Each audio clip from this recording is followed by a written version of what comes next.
Amen, amen, amen, mes bien-aimés en Christ. Ngai Mama Grâce Kalala, naye ko parler de la part de l'Éternel.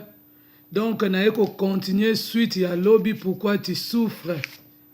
Et katana ki melelo naye ko continuer ango pourquoi tu souffres. Bon, naye ko parler de la part de l'Éternel, mes bien-aimés. Shalom, shalom, shalom, shalom. Eska écoute Melibino, que ça soit de loin, de près. Shalom, shalom. Ngai Mama Grâce Kalala. Nazali évangéliste, une église assemblée de vainqueurs, na Gaillon au Beauvoir, na région ya Haute-Normandie, na France.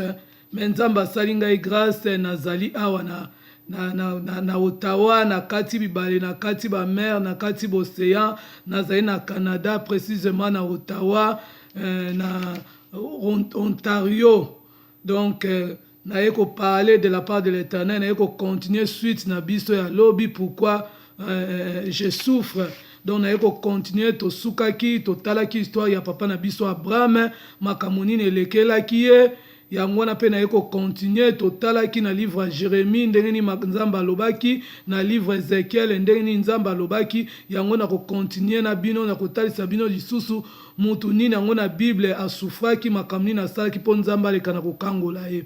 Amen, amen, amen, amen, mes bien-aimés. Shalom, shalom, de loin, de près, shalom, Nzambe wana zanabino, eskabozali, parce que lobina makomi ke yatinda ki lobape lobekangola ki parce que l'opinion c'est que le tout passera, la terre passera, le ciel passera, même bilo konsuya mokile ko le kameli loba nzambe ko le kate parce que nzambe moko azali parole, alobi ke liloba na ezali esprit et vie. Yango to continuer thème na biso pourquoi tu souffres. Na ko bondela na kombo na Yesu Masia. Oui, éternel Dieu Père, tu es Dieu l'homme de Galilée. Papa qui est comme toi, l'unique, le véritable Dieu c'est toi Yahweh, le Dieu puissant, le Dieu de la Bible. Papa, tu as dit dans ta parole, Père, que celui qui se confie à toi sera point confie. C'est pour cela, Yahweh, je vais confier ce moment de la parole en sainte main. Papa, sois avec nous, ô Jésus-Christ de Nazareth.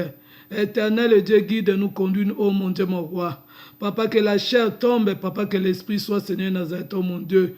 Papa, tu as dit dans ta parole, Père, que si je me sépare de tout ce qui est pressé, tout ce qui est vil, ma bouche sera ta bouche, ô l'homme de Galilée. Papa, laisse que ma bouche maintenant soit ta bouche, ô éternel Père des armées. Manifeste-toi parce que toi, tu es Dieu. Va toucher, Papa, nos frères, Seigneur, nos sœurs, là où ils sont, Papa, nos bien-aimés. Oh mon Dieu, mon roi, Père de gloire. Va les toucher, oh mon Dieu, mon roi, Père de gloire. Manifeste-toi en eux à travers cette parole. Car tu as dit dans ta parole, Père, quand toi tu fais du bien, diable vient nous aider de faire du tort. C'est pour cela que je vais me lever contre tout esprit de la sourdité. Là où se trouvent nos bien-aimés esprits, Papa, de divagation, de pensée, agitation intérieure.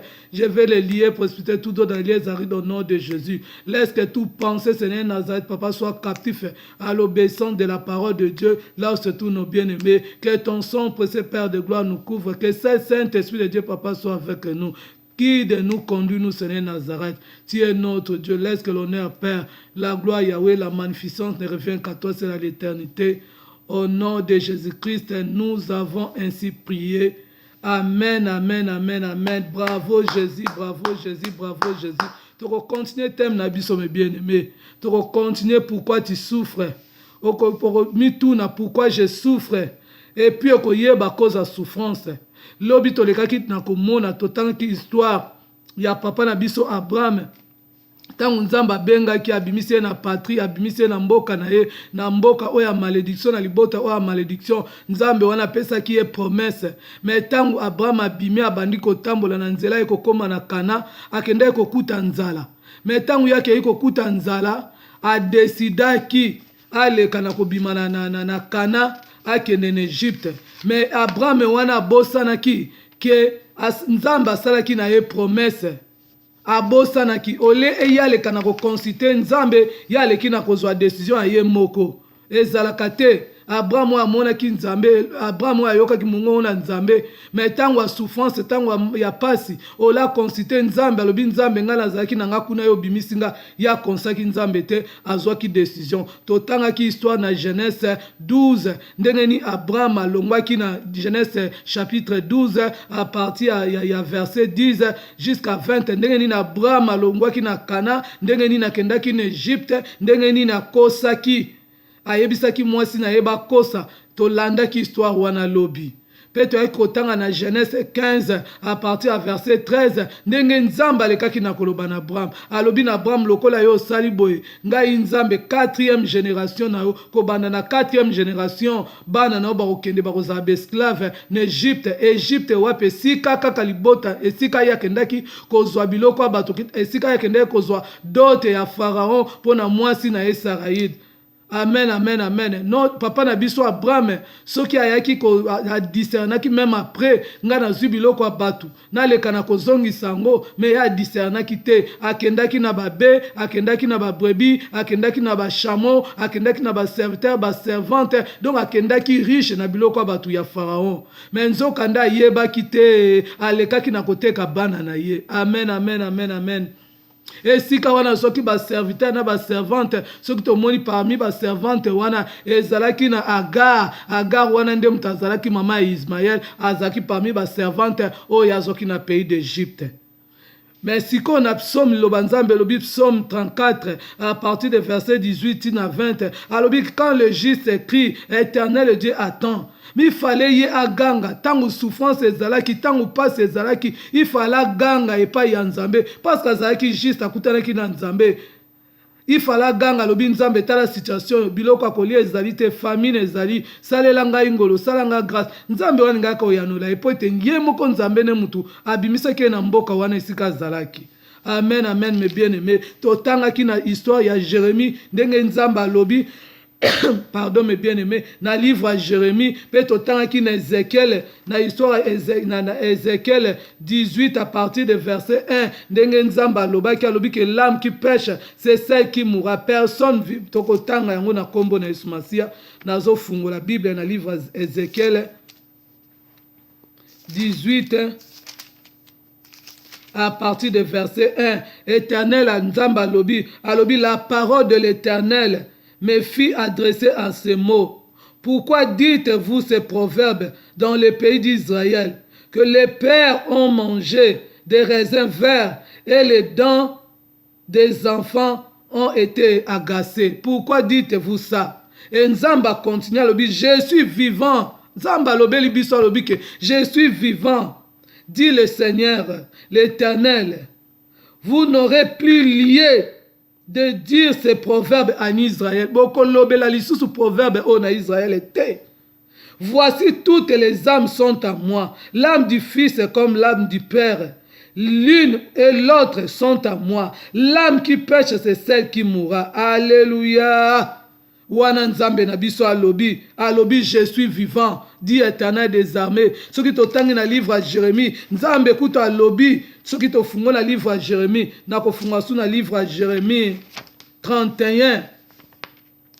Jérémie 31 à partir à verset 29. Tokotanga yango lisusu poto zwa ide ya makamusu to tolekaki na koloba lobi. Amen, amen, mes bien-aimés, skabozali. Landa liloba na nzambe fungo la Bible na yo na livre à Jérémie 31 okoyoka makamni nzamba lobi à partir de verset 29 na tangi na kombo na Yesu Masia. En ce jour-là on ne dira plus les pères ont mangé des raisins verts et les dents des enfants ont été agacées, mais chacun mourra pour sa propre iniquité. Tout homme qui mangera des raisins verts, ses dents en seront agacées. Ça, c'est la parole de Dieu. Tobeteli lilobanzambe maboko. Tobeteli lilobanzambe. Alors, en ce jour-là, c'est aujourd'hui. Oyo nyonso to akosala makambo na ye ya mabe, ye moko akofuta. Papa na biso Abraham akende kosala makambo na ya mabe, ye moko akofuta. Amen. Soki yo moko posaki makambo mabe ozali conscient, yo moko kofuta yango wana ezali cause ya souffrance na yo. Yango wana lelo ko telema, lelo yo ko lelela ma okobelela ngolu na nzambe, miséricorde ya nzambe na bomoi na yo, okoyisa nzambe na zaki ignora, mais nzambe nga na zui connaissance à travers parole oyo, nzambe salela nga ngolu.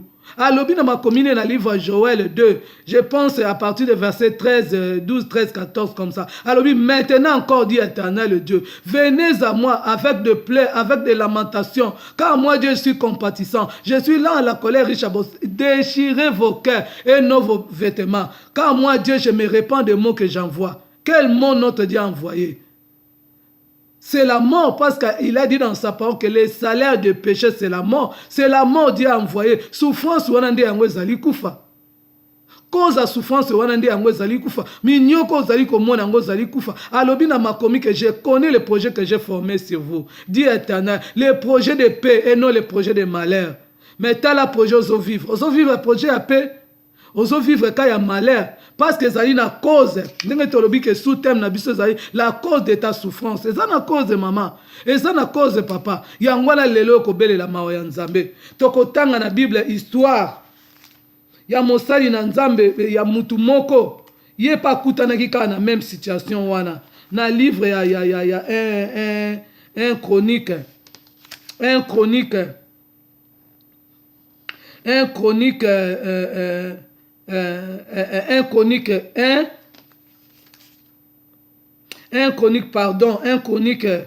4, donc 1 Chronique chapitre 4 à partir de verset 9. Toko bandana 9. Na tangi liloba na Nzambe na kombo na Yesu Masia. Jabet était plus considéré, Jabet était plus considéré que ses frères. Sa mère lui donna le nom de Jabet en disant, c'est parce que je l'ai enfanté avec douleur. Jabet invoqua le nom de Dieu. Jabet invoqua le Dieu d'Israël en disant, si tu me bénis et que tu étendes mes limites, si ta main est avec moi, et si tu me préserves du malheur, en sorte que je ne sois pas dans les souffrances, et Dieu accorda ce qu'il avait demandé. Alléluia. Jabet invoqua le nom de l'Éternel. Yo poko invoquer kombo ya Nzambe lelo. Balobi bien Jabet invoka. Balobi bien cause ya souffrance ya Jabet. Ezalaki non na ye. Cause ya souffrance ya Jabet ezalaki non. Non ezali important na bomo ya mutu. Kombo nyonso to ezaka na mission na se ya mokili oyo. Ndenge tozali komona kombo ya Yesu Masia eza na mission. Ezaki na mission na se ya mokili yango ezo continuer ti lelo. Kombo ya Jean-Baptiste ezaki na mission. Kombo ya Eli, kombo ya Élisée ezaki na mission. Kombo nyonso to ezaka na mission. Kombo oyo Jabet azwaki mission nango ezaki souffrance, mission nango ezaki limitation. Balobi bien Jabet il était considéré parmi ses frères. Donc na libota wana ya Jabet. Jabet malgré kombo na ezaki souffrance, mais azalaki considéré. Donc ça veut dire azaki na mwa ba moyen. Azalaki bien. Mais quand il a ye moko Jabet, là au-dedans de Jabet, ye moko bande ko sentir souffrance, ye moko bande ko sentir qu'azali malheureux. Mais liloba na Nzambe lobi Jabet invoqua le nom de l'Éternel. Ayebisi Nzambe lobi Nzambe soko kangolinga na limitation, soko longolinga souffrance oyo Nzambe. Mais Nzambe wana yoka ki prière ya Jabet. Po Jabet aganga ki epai na ye. Et Nzambe wana lekaki na ko délivrer ye. Yangwana lelo yo kokoganga liboso na Nzambe. Kombo ni nango yo zali nango balobi bien que Jabet et sa mère maman na ya bota ki na souffrance kamati kombo ya souffrance a koti na bomo ya Jabet. Yango wana kombo wana bande ko sala mission nango na bomo ya Jabet. Kombo ni nango yo zali nango. C'est pour cela yo souffraka. Amen mes bien-aimés, amen amen amen et les vivants. Ngai moko nazali boso na bino na ko témoigner mission ya kombo na bomo ya mutu. Ngai kombo na ngezali Masiala. Mais mukolo mususu ka nazolelela Nzambe na Nzambe révéler ngai signification kombo oyo. Mais Nzambe asaki ngai grâce eyaki ko arriver mama na ngai ko benga. Tango mama na ngai ko benga na tuni mama na oh mama kombo ya Masiala elingi kolobani oh mama na ngai bima kombo ya Masiala elingi kolobake orphelin. Nga na bima mama nga naza orphelin te nazo orpheline te. Ndenge nini kombo wana? Nde mama eko expliquer nga lobi no tata na yo azaki orphelin tango babota ki mama na ya kufaki yango na zaki orphelin yango bapesa ki kombo Masiala. Omoni kombo Masiala. Soki na zaka mwana mobali nde descendance nanga ba ngaba zaka ba Masiala kombo wana orphelin balingaki ba porter yango pe lingaki ko sala misala na bomo ina bango balingaki ba souffrir. Amen amen mes bien-aimés. Mais nga na eki ko discerner pour na tina na kombo. Na eko solola na mama na ngai expliquer ngai signification ya kombo. naye kotala bomoi nanga effectivement signification ya nkombo wana ezalaki mpenza réel ebandaki kosala na bomoi na ngai banda bomwana na ngai nazalaki kaka ngai nazalaki à côté nazalaki ata bapesi nga bolingo nazo rejete nazalaki kaka ngai moko na kwe na ngai nde sika naye komona nalobi tala mission ya nkombo oyo yango oyo nabandi korenonce ale nzambe wana asali ngai ngolo lelo nazali bien nazwi délivrance à nkombo nazali bien nazali le plus aimé nazali béni nazali na bato bazali tout autour nanga bazali koentoure nga nazali béni nazali na bolingo bato bazopesa nga mpona discernaki nkombo nalobi nonga nazali orpheline te nazali na bato amen amen amen à partir ya wana mission ya nkombo na bomoi na nga esili souffrance wana esili oyo ezalaki na nsima ya nkombo nkombo na yo nani mama nkombo na yo nani papa c'est pour cela ozosouffrir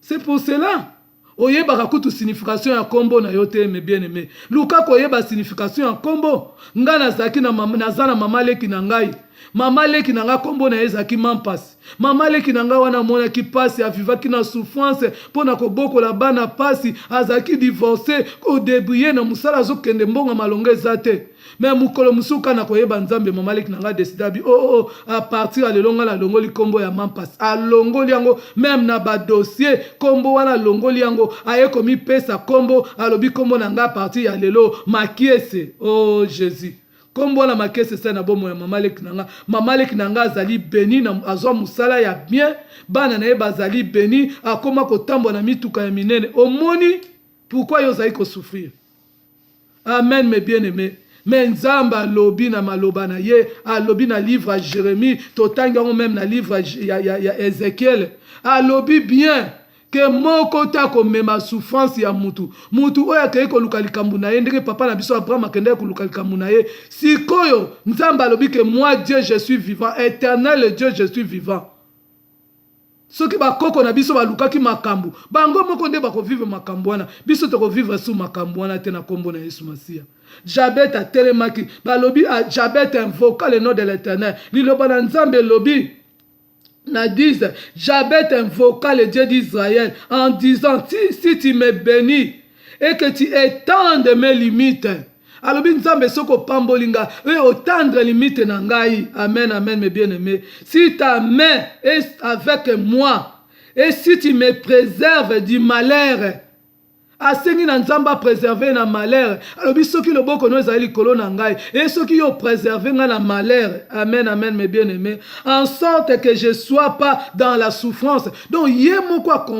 amonaki ke naza na malheur naza na souffrance aleki na kolobela nzambe yango wana mes bien-aimés yo poza na malheur yo poza na souffrance leka na kolobela nzambe surtout soko yebi cause te leka na kolobela nzambe parce que alobi ke l'âme qui pêche c'est celle qui mourra amen lobela nzambe mais soko yebi cause kota na repentance soko oluki moyen ya korepare biso papa na biso Abraham areparaki te yango no moni 4 générations 400 ans bazalaki na kati ya Égypte na souffrance 5 générations pour papa na biso Abraham areparaki te soki papa na biso présence d'esprit yaka alekaka na korepare ayebisi Pharaon alobi zwa bozwi na yo opesaki nga mpo napesaki yo mwasi na ngai mais sikoyo zwa bozwi na yo mais na banza 5 générations bakende kokangama kuna na Égypte po bazala besclave te po areparaki te mais bien-aimé nga na yebisa yo ozali na temps korepare ozali na temps korepare sœur na ngai ozali na temps ko réparer mes bien-aimés kende ko réparer si il faut réparer ce qui déjà c'est comme tard yo salaka repentance liloba na nzambe lobi na livre Joël 2 à partir de verset tokotanga yango tokotanga livre Joël parce que nzambe na biso a changé aka maloba na ye à travers repentance ce qu'on se repentir wana nzambe nde a changé amen amen mes bien-aimés tokotanga tofunga bible na biso na livre Joël mais bien aimé naza na tango kotanga kotuluka livre ya Joël amen mes bien aimé bozala na ngai longo Joël 2 Joël 2 à partir de verset ndenge na uti koloba awa 12 yoka liloba nzambe makambo elobi maintenant encore dit l'Éternel revenez à moi de tout votre cœur, avec de jeûnes, avec de pleurs et de lamentations. Déchirez vos cœurs. Amen, mes bien-aimés. Et non vos vêtements.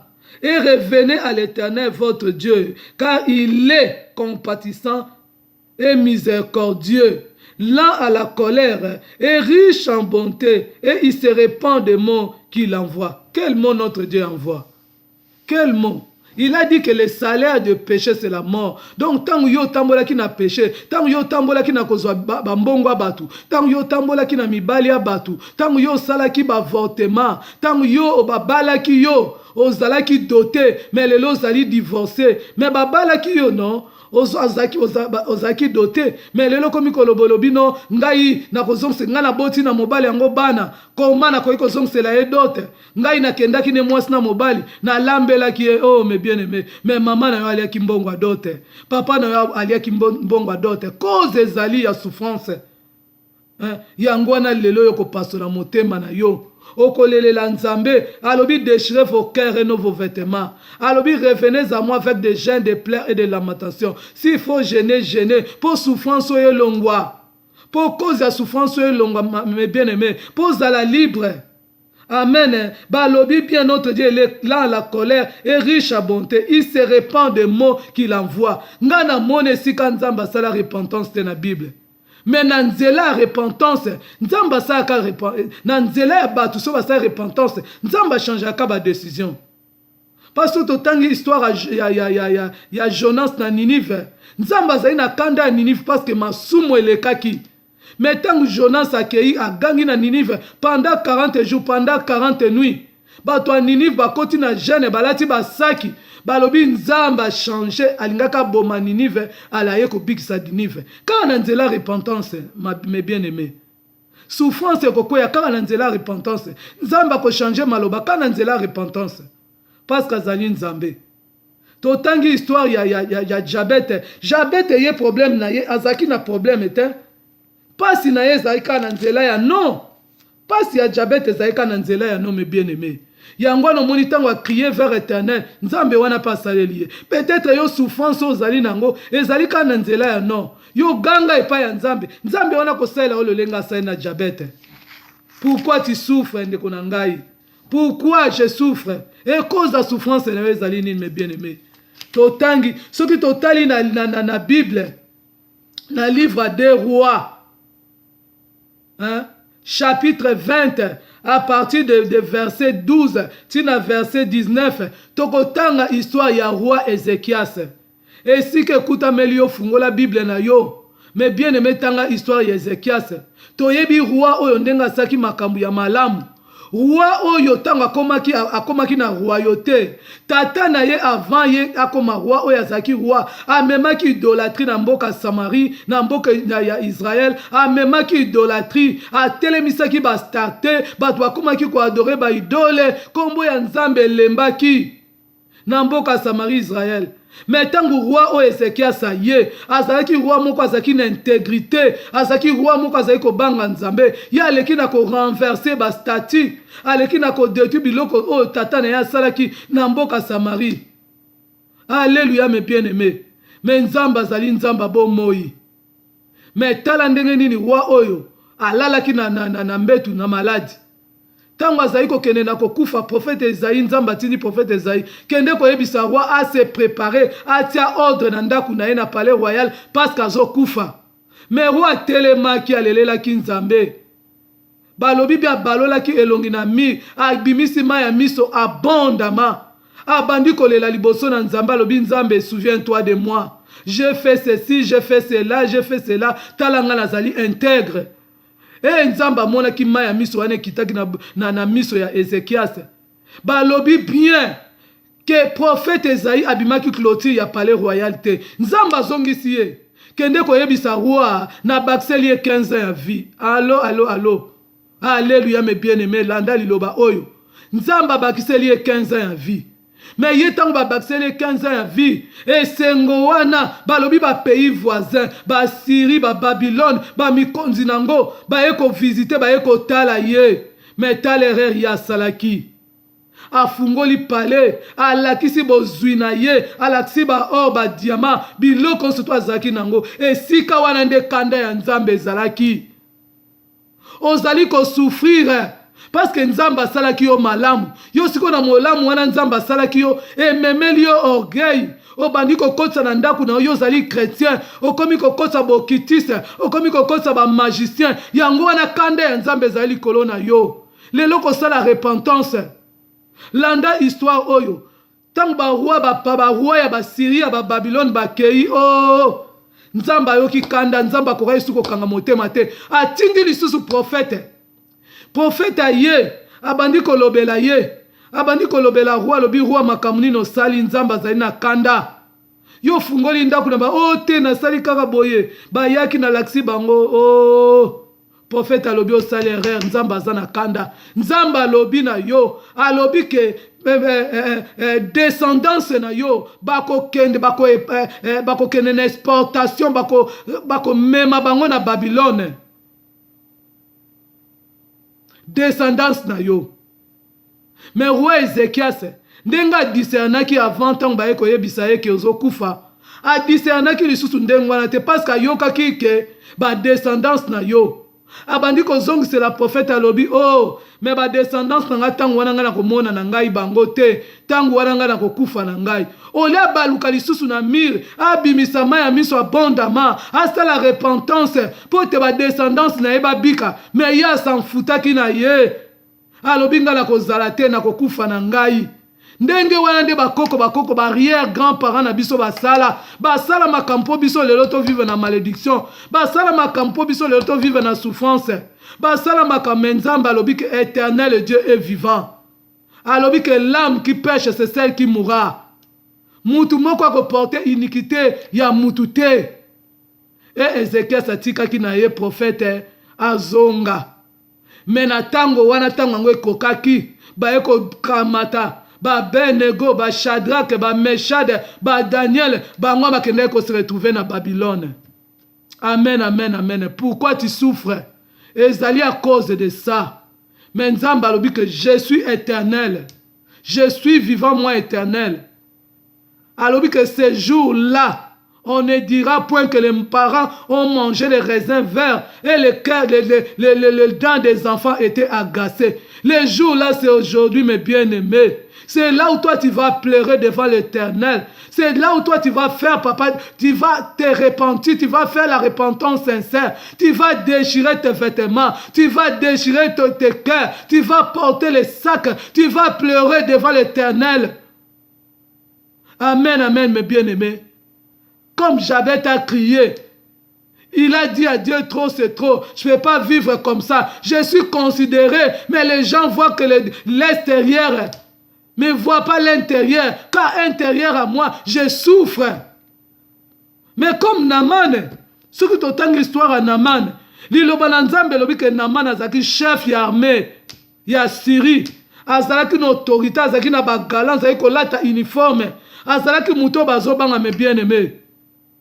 Mais Naman azalika ne loko moko azalika pesa ye pasi ayeba ki cause de souffrance na ye cause de souffrance na ye ezalaki lèpre o ezalaki na se ya bilamba na ye ya azali kolata costume bato bazali ko considérer bato bazali ko mona ya azali bien bato bazali ko mona ya azali riche bato pe bazo mona yo azali bien me bien-aimé bato pe bazo mona yo azali riche me bien-aimé bato pe bazo mona ozo tambola na mituka minene bato bazo mona ozo tambola je ne sais pas quoi que ce soit.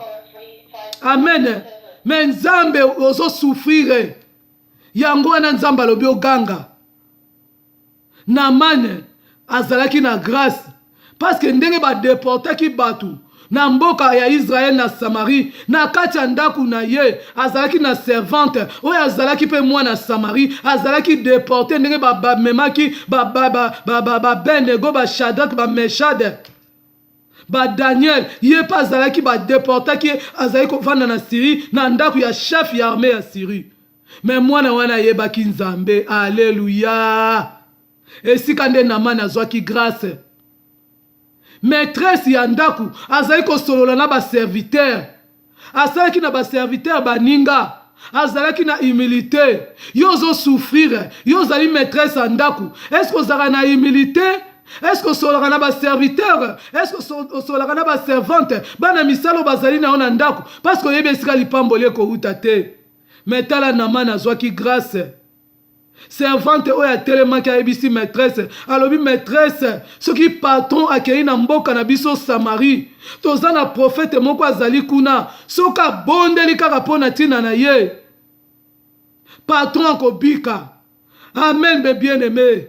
Yo lingaka kosola na bana misala te, okomisa bana misala be esclave, olingi kutu mwana musala azala pembe na yo te kaka kogangela, mozo souffrir oyebi te, lobi peut-être mwana musala mutako ede yo.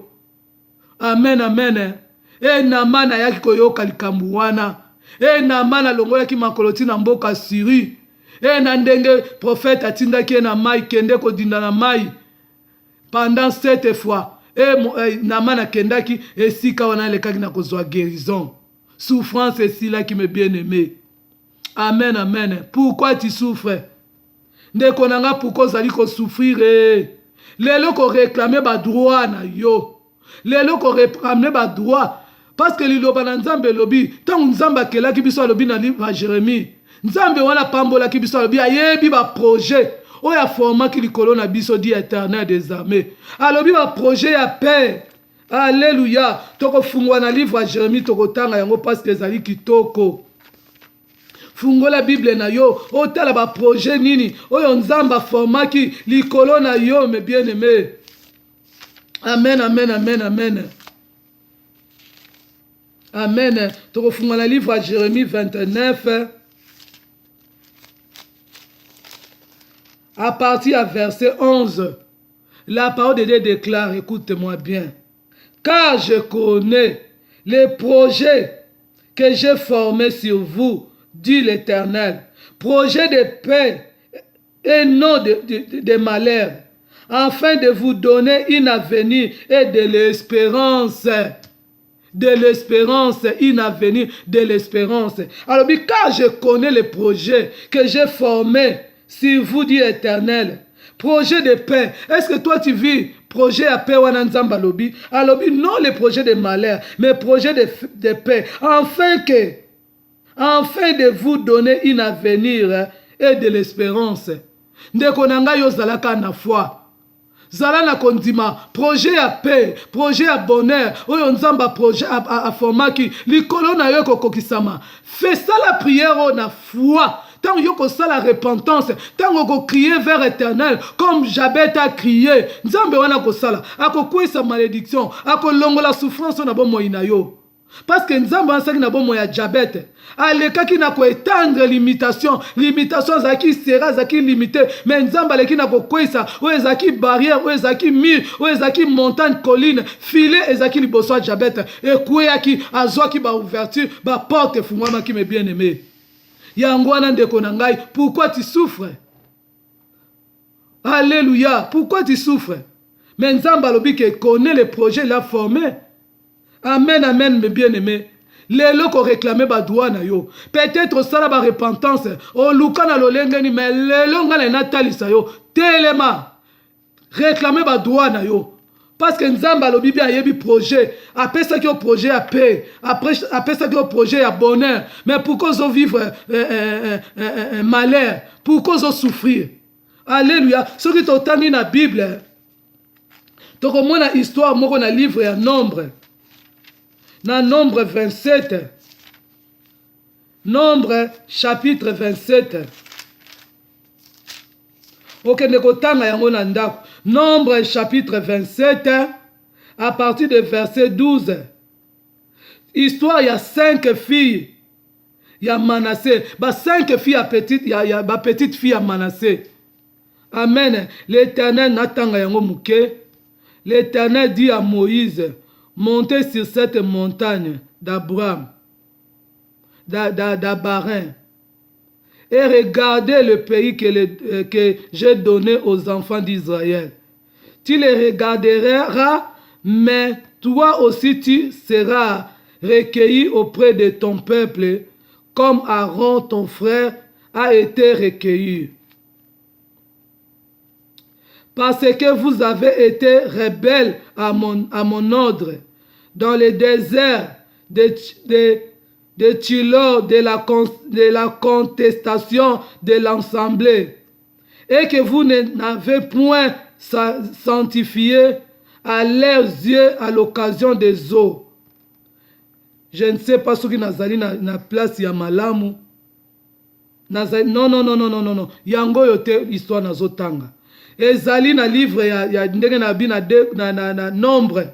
Nombre 27 à partir à verset 1. Ezali yango te. Le fils de Chasfor, fils de Epher, fils de Gala, fils de Makir, fils de Manassé, de la famille de Manassé, fils de Joseph,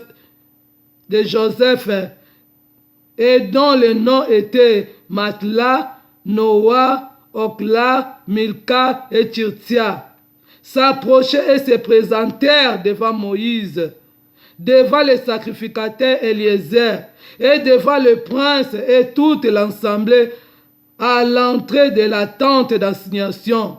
Elles dirent: notre père est mort dans le désert, et il n'était pas au milieu de l'assemblée de ceux qui se révoltèrent contre l'Éternel, de l'assemblée de Corée, mais il est mort pour son péché, et il n'avait point de fils. Pourquoi le nom de notre père sera-t-il retranché du milieu de sa famille? Parce qu'il n'avait point eu de fils. Donne-nous une possession parmi les frères de notre père. Moïse porta la cause devant l'Éternel. Et l'Éternel dit à Moïse: les fils de Tchosphore ont raison. Tu leur donneras en héritage une portion parmi les frères de leur père. Et c'est à tel que tu feras passer l'héritage à leur père. Amen, amen, il est vivant. Amen. Tu parlerais aux enfants d'Israël et tu dirais: lorsque un homme mourra sans laisser de fils, vous ferez passer son héritage à sa fille. Alléluia. Histoire ezali moulayi. Histoire à 5 filles, oh, ma petite fille à Manassé. Tant bazali ko kabola ba terre na Israël. Lokola dans le temps bazali ko considérer bana basité. Tant ba compte ba kaboli ba terre parce que bana osoki to landi koko na bango azalaki Joseph. Amen, amen, mes bien-aimés. Ben koko na bango lisusu azalaki Manassé. Siko tata na bango tanga boti bango abotaki bango 5 filles. Siko tango ba kaboyi ba terre bango ba pesaki bango te. Mais bana ya frère ya tata na bango ba pesaki bango poste bango bazaki bana mibal. Mais bango ba telemaki ba se révolter. Mais ba loi nana ngom tasalaki ba loi. Ezali nzambe ye moko. Ndenge na ute koloba ke na lobike liloba na nzambe mutu akoma ngo ezali nzambe. Tango ayebisaki Moïse abi monter na montagne ya Sinaï kuna esika nzamba komaki 10 commandements na doigt na ye. Mais ba loi oyo mwana mwasa zaki considéré te mutu akomaki yango pe ezali nzambe, mes bien-aimés. Mais tala ndenge nini 5 filles à Manassé, petite fille à Manassé, ba telemaki pona ko réclamer ba doigt na bango. Mais bien-aimés, si que ezali yo poko telema oko réclamer ba droit na yo parce que nzamba alobi ayebi projet à former likolo na yo, alobi projet à paix, alobi projet à bonheur, mais yo zo vivre projet à malheur, projet à destruction, ozo vivre kaka mort, ozo vivre pauvreté.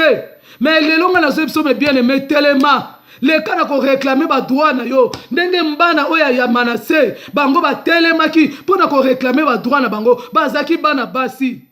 Mais bakenda ki tina tente d'assignation o ezalaki interdit, mais bango bana basi devant ba papa, devant ba serviteur de Dieu, bana basi bazui maloba balobi abazalaki devant ba principaux sacrificateurs, hein? Eliezer azalaki wana, ye moko Moïse azalaki wana, ale bana wana basi babandi koloba. Et pourtant dans le temps moi ça korai koloba liboso ya mibali te, et surtout que bango baki ba serviteur de Dieu. Mais les 5 filles s'est levé devant les serviteurs pour réclamer ba droit na bango. Yo poko telema liboso ya nzambe okene ko réclamer ba droit na yo okoloba na nzambe trop c'est trop. Tala ndenge nazali ko souffrir ngai na lembi ndenge Jacob atelemaki akangamaki na nzambe alekaki na kobunda malgré l'horaire malgré tongo ngai kotana yakangamaki kaka na nzambe alobi trop c'est trop soko pamboli ngai te. Alléluia. Et pourtant Jacob azali na kombo ya malédiction kombo wana ezaki kombo ya voleur mais mukolo wana nzamba lekaki na ko changer kombo wana apesi kombo ya Israël. Mais bien aimé si ko zali ko telema ndeko na ngai, mais bien aimé ko telema maman ko telema papa ko telema pona ko réclamer ba droit na yo. Trop c'est trop. Pourquoi tu souffres? Cause la souffrance na talisi binongo na ba dimension nyonso na talisi na nzela ya kombo na talisi ndenge bakoko basalaki na talisi ndenge yo moko salaki yango na lelo trop c'est trop. Oyo kuta ezali ba loi nzambe na biso ye moko akomaki na droit na ye. Mais les 5 filles s'est levées devant les serviteurs de Dieu, devant les principaux sacrificateurs, devant grand prophète Moïse. Prophète Oazali ko solola na nzambe lokola moninga. Oh, nzamba benga qui est ami. Alléluia. Les 5 filles s'est levées. Il commence à parler devant les gens, les bateaux à Mikolo, bateaux bazaki, l'autorité, la puissance, l'onction, mais bango ba télémat, ba réclamer ba droit na bango. La parole de Dieu déclare que Nzambe Yesu Moïse a accueilli ko solo la epa ya Nzambe vers éternel. Alobi talabana bakoko ya Manassé. Ba ye liboso na ngai pona ko réclamer ba droit na bango. Oh, Nzamba pesi bango raison. Amen. Nzamba zongisi Moïse alobi non, les 5 filles bazali na raison. À partir ya lelo, là c'est notre Dieu qui parle. Là c'est notre Dieu. Il a dit à partir de maintenant, ceux qui mobota kufi, abota ki kaka bana ya basi. Bozui na eba kopesa ngo na bana ya basi. Alléluia. Et pourtant, dans les temps, ce n'était pas pareil. C'est ce que biso to vivre de génération à génération tilelo ce qui papa kufi bako kamata biloko ba pesi na bana na ye ezala bazali bana basi. Amen amen amen. Mais dans les temps ezala ki ndenge wana te ce qui papa kufi azaka na bana basi bako zwa biloko ba pesi na bandeko na ya mibali. Amen, amen. Mais les 5 filles, les petites filles de Manassé, ils s'est levé. Bah, ils ont réclamé ba droit na bango. Et Nzamba pesi bango raison. À partir de Tangouana, bah, koko ya Manassé, o ya basi, bah, zoa ki terre. Toi aussi, tu vas te lever. Tu vas réclamer tes droits. Tu vas dire à Dieu pourquoi tu souffres. Parce que notre Dieu, il a dit qu'on connaît le projet de la formation sur nous. Il a dit le projet de paix. Le projet de bonheur, mais pourquoi tu ne vis pas ces projets? Tu vas te lever, tu vas te... On s'est révolté, nenge Jacob. Alors que trop c'est trop. Ce qu'on pamboli ngaïte, ngaï na kotika yote. Nzamba lobi tala l'horreur. Ya lobi nga na zakunate. Ngaï posa na nge zalikaka. O pambola ngaï. E nzamba pambola kiye. Ndenge Jabet a telemaki alobi ngai papa ngai si tout Jabet ayeba ki cause ya malédiction na yete ayeba ki angote mais to découvrir ango kombo na ye kaka ne mtezaki malédiction mais ya telemaki alobi nzambe si tu étends mes limites soko longo linga la souffrance mais balobi nzamba yokaki pe nzambe alekaki na ko délivrer ye nzamba alobi que éternel Dieu est vivant na livre Ézéchiel totangi yango Ézéchiel 18 à partir du verset 1. Totangi yango. Totangi na livre à Jérémie 31, 29 à 30. Denga lobi en ce jour-là c'est aujourd'hui. Élève-toi mes bien-aimés là où tu es. Élève-toi ma bien-aimée là où tu es. Élève-toi mon frère. Ma sœur, élève-toi. Tu vas réclamer tes droits. Tu vas combattre contre toutes les puissances magnifiques, toutes les puissances de la sorcellerie. Oh, et salimir na bo moina yo. Ma loba surtout oh et telemi pour na tina na yo. Oh barrière balobaki yango et telemi. Alléluia. Na témoigner qui na betela ki bino histoire. Ya mwana mwasi o bakufaka na famille na bango.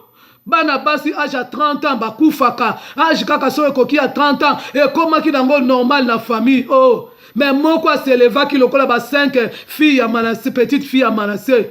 Alobi trop c'est trop ngai na kokufa te. Moninga langa ndeko siko zali telema loba ngai na kokufa te. Ce que esprit de mort ezali ko menacer yo. Lève-toi loba ngai na kokufa te. Alléluia. Et moi, la moi, soit telemaki. Abandi ko luka nzambe. Abandi ko bela nzambe. Jérémie 33, 3. Nzambe abandi ko révélé à l'obi mort ezali. Parce que arrière-grand-père Nabino azaki chef coutumier. Mais tant que bakunda qui bazoki jeune fille à 30 ans, batia azaki na bomoy, vivant batia qui na se à cercueil, ne bazui cercueil à tata nabino, ya koko nabino, azaki chef coutumier, batia likolo. Mais moi si on avant kota na kati ya kunda, aloba ki maloba, alobi na famille oyo, moi si moko ta kokoma la âge na ngai, et puis maloba on est telemaki na temps espace. Et bandaki ko boma na famille wana na âge à 30 ans bambasi bazokufa ka bazokufa mais moko atelemaki alléluia il est vivant moko atelemaki me bien-aimé akende ko réclamer droit na ye alobi nga na kokufa te fo na vivre parce que nzambe wana lobi apamboli biso na siècle présent peut à venir amen. Moi mwasi wana lukake longi na nzambe nda zwaki révélation wana a briser maloba wana malédiction maloba wana kufa yo pokende ko briser maloba wana alobi na makomi que toute langue qui se lèvera contre nous la condamnera jugement au kotelema okende ko condamner ba langue surtout judaïque ya malédiction o s'est levé dans le temps en espace na ba siècle na ba né, na ba mois, na ba semaine, na ba jour, toi tu vas te lever contre cette langue-là. Parole wana malédiction, parole wana décision, parole wana yakufa. O etelemi pona bo moina yo, yo ko telemela yango. Parce que maloba parole est en puissance. Notre Dieu a créé le monde à travers la parole. Alors que la vie soit et la vie fille. Alors que le monde soit et le monde fille. La lumière soit et la lumière fille. C'est la parole. Toi aussi tu vas t'élever au côté de la maloba wana surtout. Ouais ça comme même la souffrance. Ouais même cause ya malédiction, ya souffrance na bon moina yo. Yo côté le ma. Élève-toi mon frère.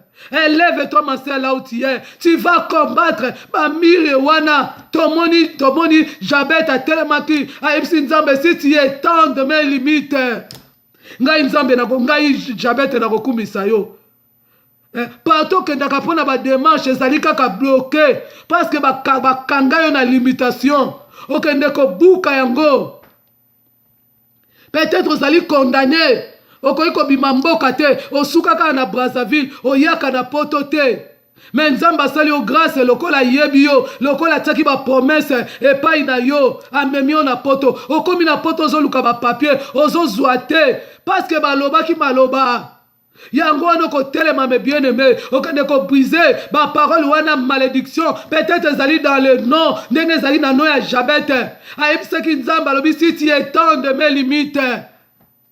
Yebisa nzambe yaka buka ba barrière wana ya malédiction ba miraille wana ba montagne wana ba colline ba filet ba tia liboso na yo pour apercer te pour kota na destiné na yo te pour vivre ka na limitation ko kende ko buka yango. Amen mes bien-aimés. Nzamba za malamu alobi éternel Dieu est vivant. Les 5 filles de Manassé, petites filles de Manassé, ils s'élèvent devant ba sacrificateur. Ba principaux sacrificateurs devant Moïse, prophète oya leki ba prophète nyo surtout na Bible, prophète wana zali ko solola na Nzambe face à face, prophète wana saki na Nzambe amina ye wana les 5 filles ba telemaki pona koloba. Oh quelle grâce, notre Dieu il est vivant mes bien-aimés. Obanda ko rappeler Nzambe ba promesse na ye. Okoyebisa Nzambe tu as dit dans le livre de Jérémie 29 à partir de verset 11, tu as dit que tu connais les projets que tu as formés sur moi. Tu as dit que les projets de paix, les projets de bonheur, ba projet wana ya paix kokisamba na bomo inangai, ba projet wana ya bonheur e kokisamba na bomo inangai. Oko renoncer na souffrance, oko renoncer na blocage, oko renoncer, oko bonde la Nzambe, oko bele la molimo mo santu na bomo inayo, oko yebisa Nzambe, oko loba par la puissance du Saint-Esprit de Dieu à moi. Tu vas renoncer. Amen mes bien-aimés. O nazaki nango ako bakisa. Na suite na biso ya lobi yangoyo. Pourquoi tu souffres? Totali yango na ba domaine nyonso mes bien-aimés. O bakoko na biso basalaki, oyo biso moko to salaki, to yoki pendenge Nzamba lobi na liloba lobi je suis l'Éternel, je suis vivant. totali yango alobi que l'âme qui perd c'est celle qui mourra. Totangi nyonso wana histoire ya Jabet ndenge dina selevaki agangaki areklamaki ba droit na ye. Totangi ndenge nini bana ya bakoko ya Manassé ya basi 5 batelemaki devant ba principaux sacrificateurs, devant Moïse le prophète qui était le prophète le plus aimé de Dieu, le prophète là qui parlait avec Dieu face à face. Mais 5 filles batelemi babosana ki tozali basi nzambe wana na bonzambe na ye na mawa na bolingo na ye alobi na bana ki bazaki na raison. Yo pe telema nzamba kopesa o raison. Souffrance ozali nango ekosila.